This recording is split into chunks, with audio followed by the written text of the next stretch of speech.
Single leg clean. Comme son nom l'indique, on est sur une jambe et on va faire un clean, c'est-à-dire un épaulé opposé à la jambe d'appui. Donc il va y avoir qu'une seule jambe qui va venir pousser pour qu'on puisse épauler la charge. On va être en équilibre. Par contre, à la réception de cette charge, si tu cherches à rester sur une seule jambe, c'est foutu. Tu vas probablement t'écrouler parce qu'il y aura forcément du mouvement et la charge en arrivant à la poitrine va forcément déséquilibrer un petit peu. Donc au moment où on va réceptionner ce kettlebell, on va venir juste poser la pointe en évitant au maximum d'appuyer sur cette jambe-là le plus possible. Par contre, faut juste toucher le sol pour faciliter l'équilibre et faciliter la réception. Parce que si tu cherches à rester sur une seule jambe, ça va vraiment être très compliqué. C'est déjà difficile de faire simplement ce mouvement-là à vide en restant équilibré. Donc je te laisse imaginer avec un kettlebell ce que ça va donner. Donc l'autre jambe va servir uniquement pour te stabiliser à l'arrivée, mais il faut appuyer le moins possible dessus. Il faut imaginer que tu t'en sers pas.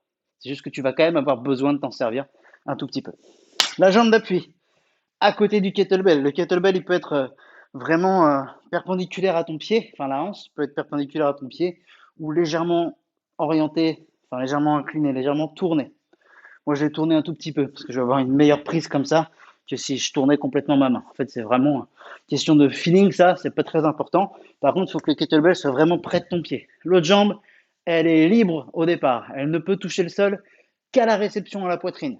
Contact au niveau de là où passe la bretelle, entre l'épaule et la poitrine, dans l'idéal. Même si c'est un peu trop centré ou si c'est un peu trop excentré, dans tous les cas, il faut venir chercher le contact avec le buste. Donc, ma jambe d'appui est fléchie, l'autre, elle est libre. Je vais pousser sur ma jambe d'appui, réceptionner ma charge à la poitrine et juste toucher avec mes orteils le sol pour équilibrer. Je reviens chercher le sol, je libère ma jambe libre, je pousse sur les jambes, je réceptionne. Et en fait, il n'y a qu'une seule jambe qui pousse pour faire le clean. Ça met vraiment l'accent sur cette jambe d'appui et ça l'oblige à pousser fort si on ne veut pas faire tout le travail avec le haut du corps. À chaque fois, tu réceptionnes juste les orteils en contact avec le sol, avec un minimum d'appui sur cette jambe-là.